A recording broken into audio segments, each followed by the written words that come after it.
Former Penn State defensive lineman Aeneas Hawkins is in studio with us. Matt Bortner, Zach Seyko, your co-host for Blue and White Breakdown. Aeneas, thank you so much for your time. It's truly a privilege. Thank you for having me. I was really excited when you guys hit me up for the opportunity. Yeah, and we're going to welcome you back on in the studio for Steve Jones's show this Friday as well. So if you can't pay, if you want to tune in for that conversation as well, you can this Friday at 1:35. There's plenty of things. I mean, we talked off air what we're going to discuss. A part of that is your move to work with Sean Clifford and other people. I want you to just give us the big lowdown on the agency devoted to NIL and working with both Penn State athletes, but athletes abroad. It's what I've understood it to be. It's a foundation for college athletes created by college athletes. Yep. What can you tell us about Limitless? Yeah, so the biggest thing I'd say is, Sean obviously is a little bit more big time than I ever was as a college athlete, made some good money through NIL, but he identified some issues as well. Year one was kind of like the wild, wild west in a way. So really Limitless is all about making sure the athlete is taking advantage of the things that they can to make sure they're maximizing on NIL, and that's what Limitless is really all about. That's got to be, I guess that's an interesting part of it too, is that we're such in the infancy of NIL, and you being a part of the team and knowing everybody else, you probably going through it as well. How crazy is it now trying to sort of put together your plan of trying to make money while still going to college and playing athletics? Yeah, well, that's the biggest thing, really. We felt like there was a gap in two things. One of them being the education piece, understanding how to make money, and then once you do make it, keeping it. As we know, tax season, a lot of college kids are not thinking that whether or not they're playing sports or not. Most 20-year-olds are not thinking about paying taxes. Yeah. So that's one problem. The other problem, to your point, being the time factor. As a student athlete, you got things that are actually important as far as your education and making sure you're maximizing yourself as an athlete. So some of the things we're doing are geared around taking some of the load off of the student athlete so they can maximize their NIL earnings while still focusing on the important things, which are school and sports. Well, how did you and Sean and some of these other guys, if you could mention who's all working with the agency now, how did you guys link up or really put it into motion? Yeah, so Sean had this in the works for a long time. From what I understand, as soon as the offseason came, he kind of started to identify some issues through NIL that he experienced. He didn't come to me until about February. Yeah. My role specifically is in recruitment, and then once we do sign the athletes we're working with, I am there to be an advocate for the athlete and making sure their vision is being fulfilled through the things that we've promised that we do for them. And that's really how he got me. I come from a football family.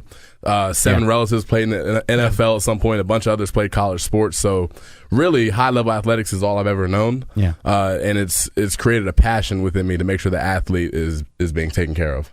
One of those guys I know, and like I said, this is going to deviate from our discussion, but Andrew Hawkins, I think he's incredible. I've liked his work. I know he does the podcast with Joe Thomas. Has he given you any influence, any advice on approaching this?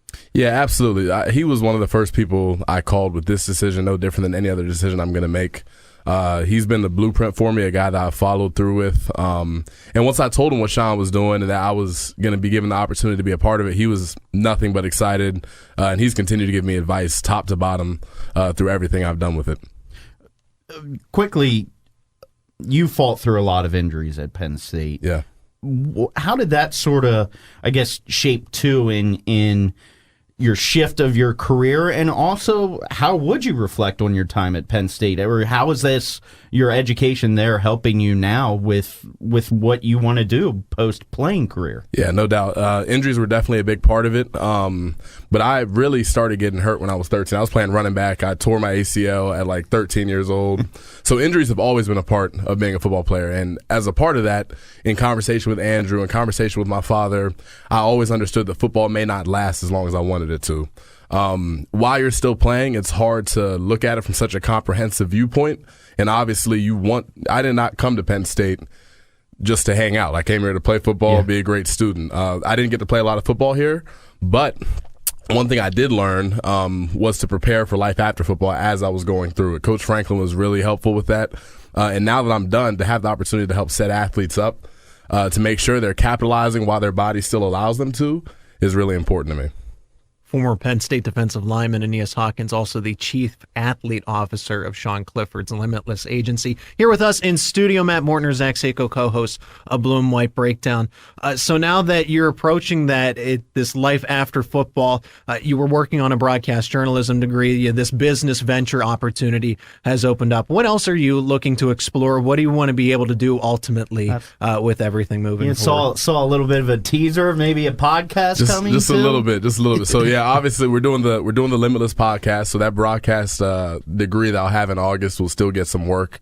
But the biggest thing for me when I got done, the shock of not knowing what I was passionate about immediately after was like the overwhelming feeling I had. I had a lot of opportunities coming, some through broadcasting, some for other things. So when Sean approached me with Limitless, it was really like a dream come true because it immediately was something I could be passionate about.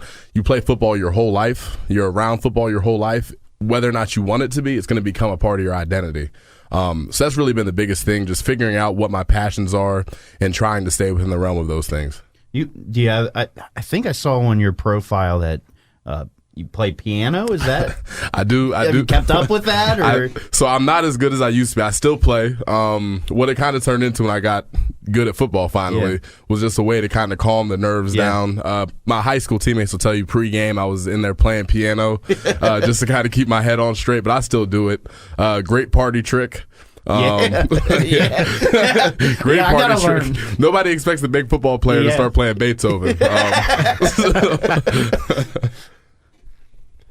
And with all that, so you have this, like I said, you have the broadcast degree, incredible football player, and we talked about the injuries derailing everything that you were. I mean, I remember the day that James Franklin called you up on the. I guess it wouldn't have been Zoom at the time, on your commitment day, Skype on signing day, Skype or whatever. But now it's all in the rearview mirror and everything. But you're still close to the program. You're still very close with the football team. And you said that you're seeing football players all the time. How close are you with the current roster? Any particular players? How often are you going to practice to talk to guys? What's your role with the team now? Yeah, so I'm still on scholarship with Penn State football, right? So they were grateful. They were kind enough to keep me on scholarship. I don't want to just disappear while they're still taking care of me, right? I'm very close with all the people on the roster still.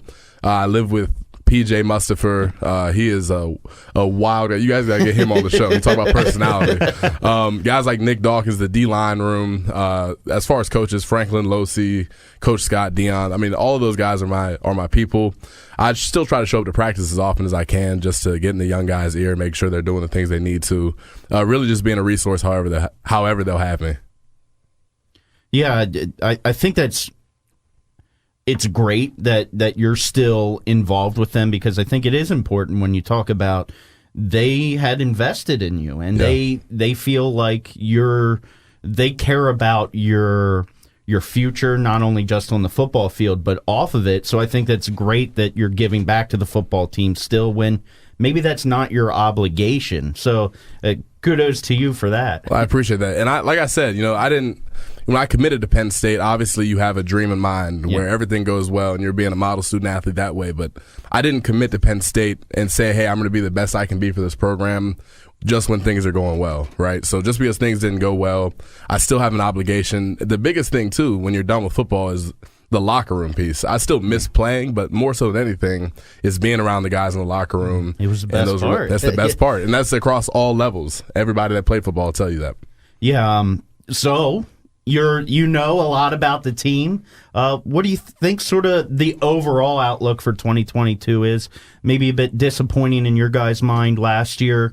A lot of close games, it seems. I mean, just in the last 3 or 4 years, you guys have been involved in a lot of close games. But how do you think the team builds off of that? And just where do you see them this year? Yeah, I mean, obviously we don't train hard to lose close games, regardless of who you're playing. The energy that I've picked up from the guys still on the roster, still practicing, they're just worried about getting better day to day. And that's really what the best teams focus on across the country. Spring ball has been nothing short of electric, super competitive. I have nothing but the utmost faith in those guys, and they know that last year was not up to the standard, nor were the last 2 years. And those guys are all hungry to go out there and prove themselves and take care of the program the right way.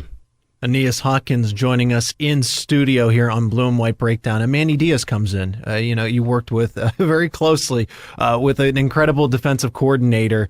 And now Manny Diaz comes in post that time. So what can you say about Manny Diaz so far and what he's trying to do to improve the defense? Not necessarily change it, but add to the strengths of it and from what you've seen. Yeah, so, I mean, with Coach Pry leaving, Coach Pry did a wonderful job, set a high standard for what we expect a Penn State defense to look like. And Coach Diaz has done nothing but come in and continue to run with that torch. He's a football guy, high energy. He still tells stories about his time at the U and the players he had there. And the guys, they really seem to gravitate to him. He's very, very much charismatic. And the guys play hard for him. That's always going to be a plus, especially on the defensive side of the ball. Usually, too, the question in any spring is somebody always asks, what are the players that we're going to look out for? Who? Blah.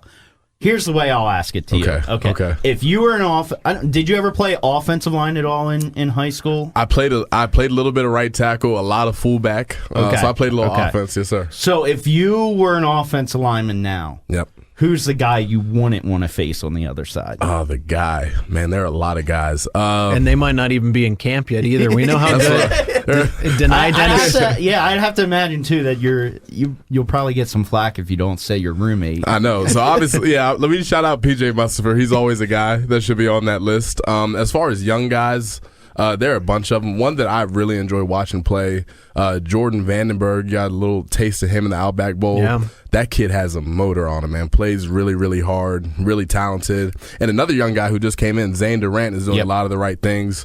But I don't want to say that and discredit the other guys because there are a bunch of guys who could go in there and really take the defensive line to the next level. It's going to be a special year.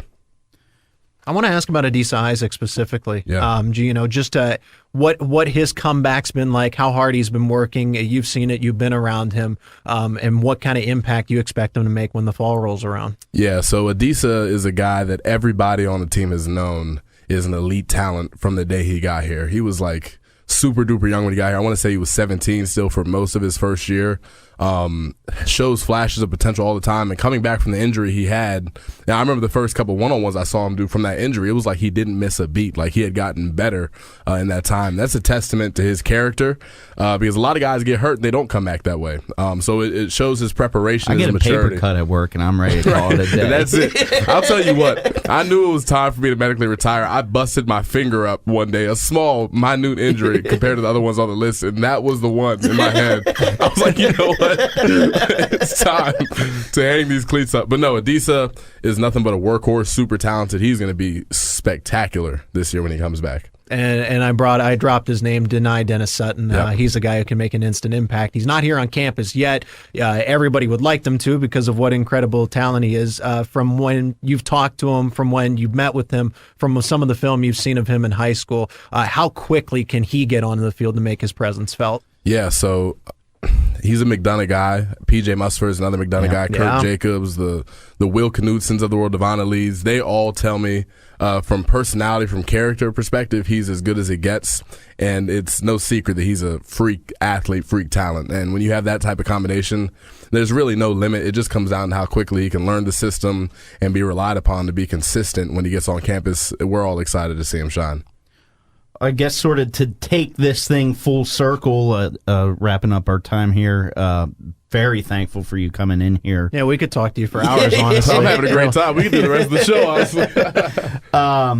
But where, I guess, where can everybody find information on Limitless? Do you guys have a website? And I guess you have Twitter yourself, some places that for people or athletes in particular, if they're trying to find some information on Limitless. Yeah, so the first place I would direct anybody is the Limitless NIL Instagram page, at Limitless NIL.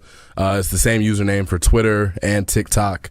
We also have a website. I'm going to butcher. I think it's limitlessnil.com, but Sean Clifford might hear that and cuss me out later today. I'll do a check here. But you can find us there. As far as athletes listening, I am the CAO. I handle all recruitment. So if you were interested or somebody you know may be interested. You got it right. You hit my line. There we go. I got it right. I live another day. The Limitless infrastructure. I'm not going to get fired for being wrong. But yeah, check us out there. A lot of big things in the works. Really excited about it. I'd also be doing a disservice if I didn't ask some of the guys you already have of players on board and some of the cool things that those guys are doing. Yeah, so the first and gals. Yep. Speaking of Anna Camden, women's basketball, she is super duper marketable, very bright. She's doing some really cool deals already. Jair Brown was another big signing for obvious reasons. Great football player. Really going to help him build out his socials and his marketability. Miles Dredd, Ishan Jagiasi, Brendan Bates, tight end at Kentucky. Yeah, I did see that. Who is my boy, will probably be in the best man at my wedding. Super personable. And we also have probably 5-10 more people who you can anticipate signing within the next week or so. So a lot of cool things in the works. Been a lot of fun so far. Awesome. Last thing I want to add in, because we brought you in in preparation because the blue and white spring game's coming up on Saturday. It's supposed to look much better than this nice snowy Monday. It's supposed to be 65, 70, and sunny. Your best memory from blue and white weekends in the past? Oh man, game and the whole shebang. The biggest thing is the off season. The thing that people don't really think about is from winter workouts to spring ball. It's kind of an undercover grind. People don't get to see it. You kind of forget why you're doing what you're doing. So when you get to the spring game and you hop off the bus and you see all those fans coming there to support you. For a scrimmage. For a scrimmage. It really puts it back into perspective. It's easy to lose sight of that in the offseason. Former Penn State defensive lineman and currently a member of partnering with Sean Clifford at Limitless NIL agency, Aeneas Hawkins, joining us in studio. Happy to have you back for Steve's show on Friday as well, and hopefully again in the not too distant future to talk more. Absolutely. Thank you guys for having me.